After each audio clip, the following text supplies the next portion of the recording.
Ladies and gentlemen, our first keynote speaker of the day is none other than the Executive Vice President of the European Commission and the Commissioner for Competition, Ms. Margrethe Vestager. On the one hand, President Vestager needs no introduction, but on the other hand, she very much does, because there's a reason why we have her here with us today. She's an inspiration for many of us as she leads the way as a market regulator with her bold approach, leadership, and personality. Her actions reinforce the belief in the EU ability to act as regulator and enforcer, which the data protection community actually often takes inspiration from. Now, with the new digital rulebook, she's embarking on the new challenge of making the digital ecosystem a fairer place for businesses and individuals. With the Digital Services Act and Digital Markets Act, she and her office aim one more time at translating ambitious political objectives into reality. It will be great to hear from the Vice President where she sees the source of the Commission's successes in the field of competition, what tools EU law provides her with in this field that she finds particularly crucial, and maybe even more importantly, how she sees the future, what the role of regulators is in the digital world, and more importantly, where privacy and data protection fit into this. Please join me in welcoming the Vice President to the stage.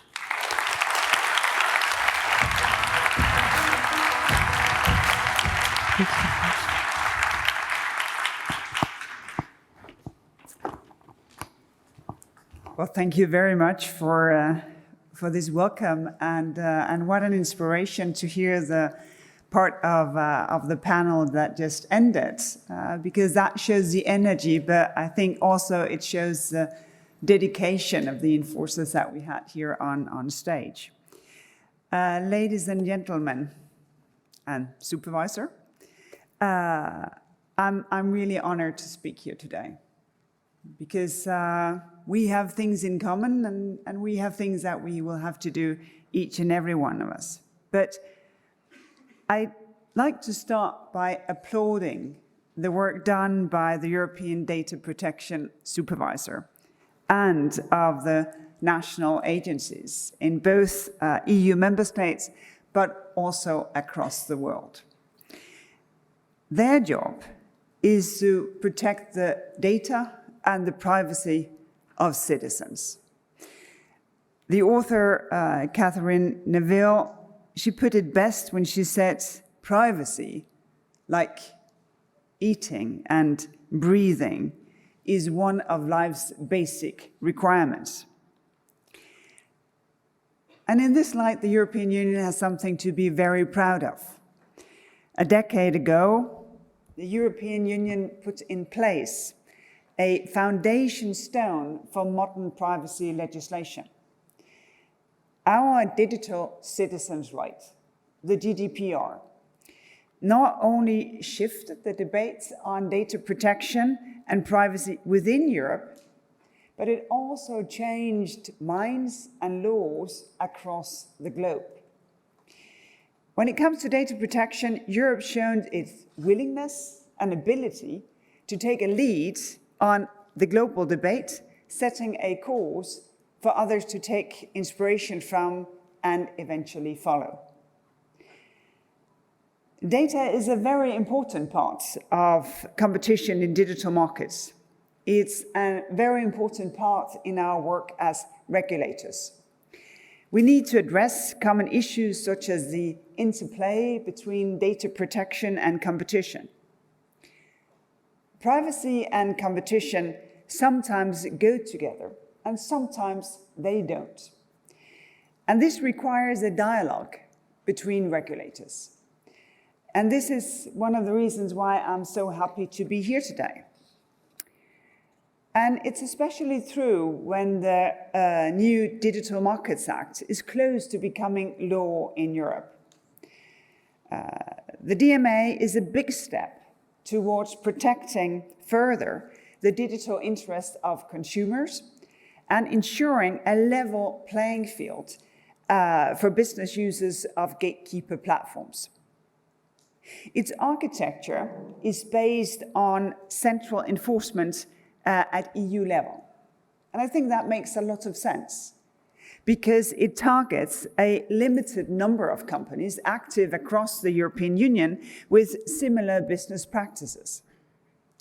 So a harmonized European approach is necessary, but a close cooperation with national competition authorities and coordination with other regulators, that is equally important. We believe that the DMA architecture is the right one when dealing with large global digital platforms. It also inspired the architecture of the Digital Services Act when it comes to very large online platforms. As enforcers of competition law, we've all seen the role of data in digital markets. The ability to store data, combine data with the reach and the breadth, well, that creates by powerful networks effect. And that enables big platforms to hunker down in their strongholds and, in the worst case, also abuse their market power. Data can raise barriers to entry, and it can also be used in anti-competitive ways. Believe me, I've seen it all. And this is exactly why we opened a case against Amazon in November of 2020. Our concern is that Amazon's dual role as a platform and as a seller on its own platform means that it could use business customers' data to launch products, set prices, and optimize inventory in a way that no other competitor would ever be able to. A similar concern has been found in the case we opened against Meta in the marketplace case in June 2021. Both cases are ongoing, but in the meantime, they have already inspired similar provisions within the DMA on data covering such dual role situations. Another important provision of the DMA relates to the way data can be collected and used by gatekeepers. The final DMA provision builds on the initial Commission proposal, banning the combination of data across services without effective consent. However, it goes further by limiting the possibility to track users and process data for advertising purposes without effective consent. And I'm really happy about this provision. And this is because it addresses the concerns of the European Parliament about tracking and targeted advertising. But it also reflects concerns we heard from stakeholders as part of the preliminary investigation on user tracking practices by Facebook. So successful enforcement of the Digital Markets Act will depend on leveraging your expertise on this and other issues. Over the past years, we have put in place, I think, very good dialogues with the Supervisor and with the national data protection agencies. Because we have opted for a central enforcement model of the DMA, it will become increasingly important to build that good dialogue for the purpose of a coherent and for a future-proof application of personal data-related obligations. The high-level group to be created in the context of the DMA will be a very useful forum for that coordination. And dialogue is vital on many fronts. The Digital Markets Act is not a signal of the end of competition enforcement. On the contrary, we are continuing to enforce competition rules in digital markets, using all our traditional instruments in antitrust, merger control, and state aid. And these cases, almost all of them, would have data-relevant aspects.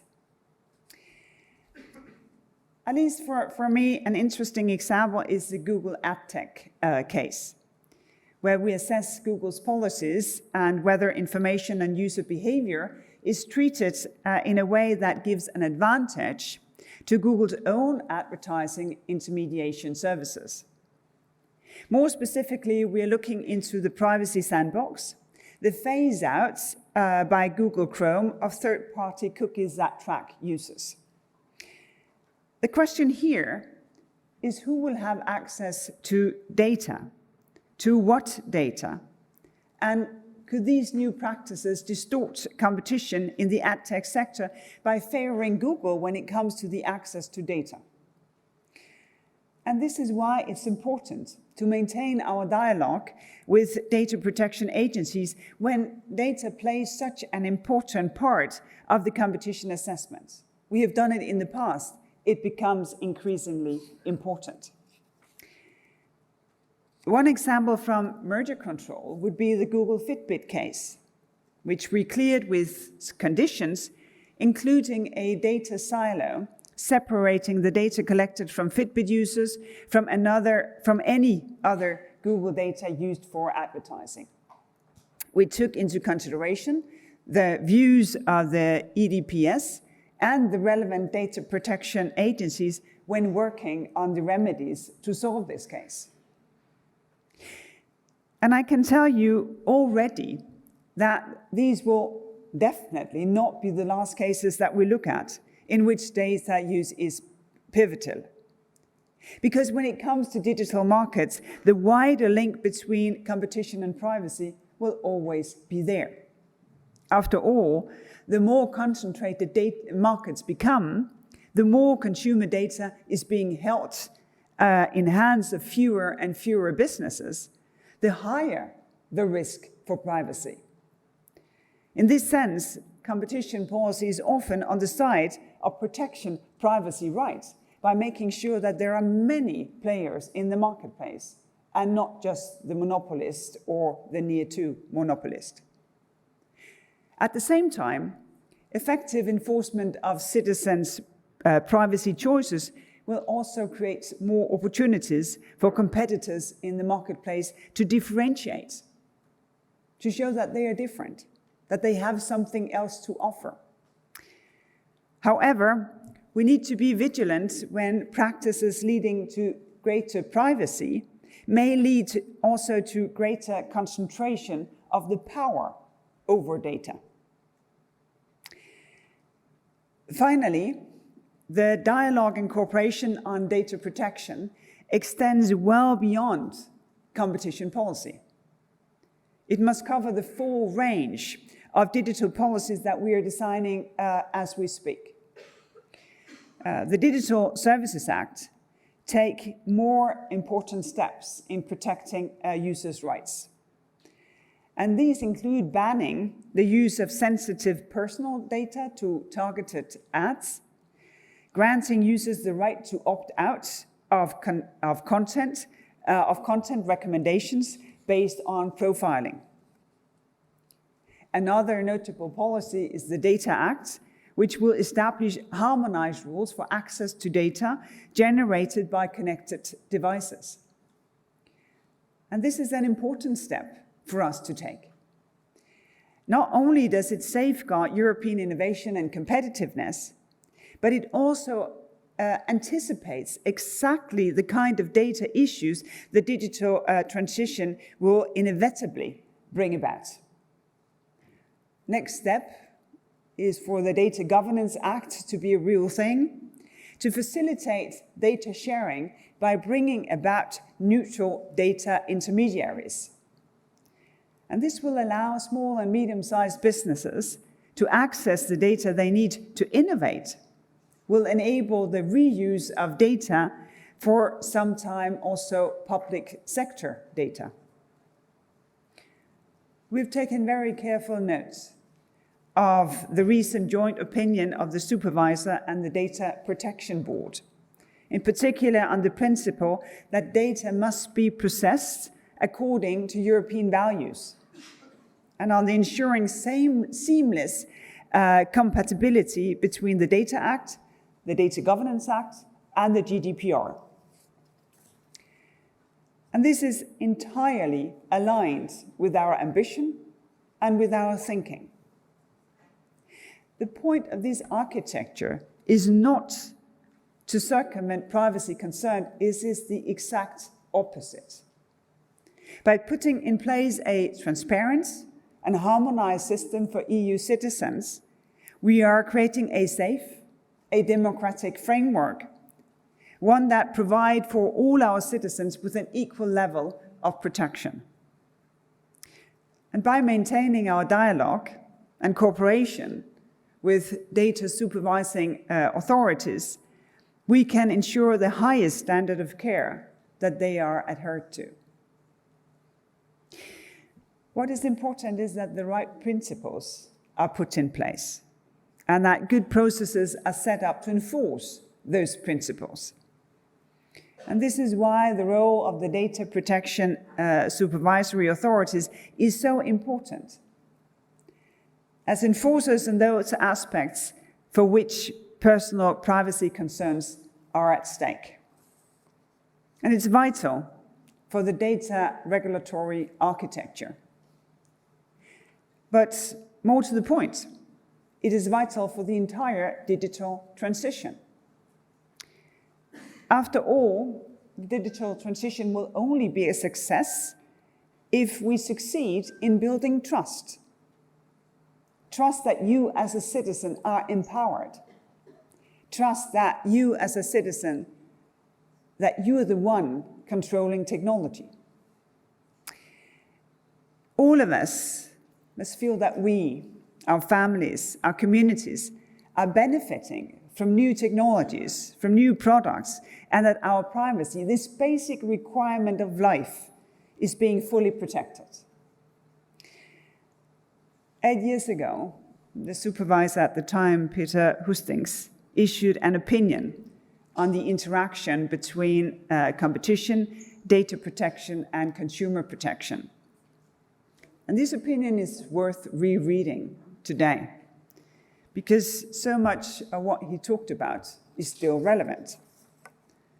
There's a lot to unpack, but perhaps one of the biggest points it makes is the importance of collaboration between policymakers in the respective fields of competition, data protection, and consumer protection.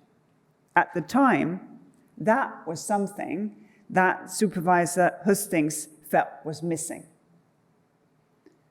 I hope that you will agree today, as we are putting in place a wide-ranging architecture for our digital future, that we have a unique opportunities of finding those synergies, to continue the dialogue and to work together. Because we have common goals. We may have different tools, we may have different legislation, but we have common goals. That the prosperity, the innovation, the welfare of these countries, they are to benefit the citizens. Thank you very much.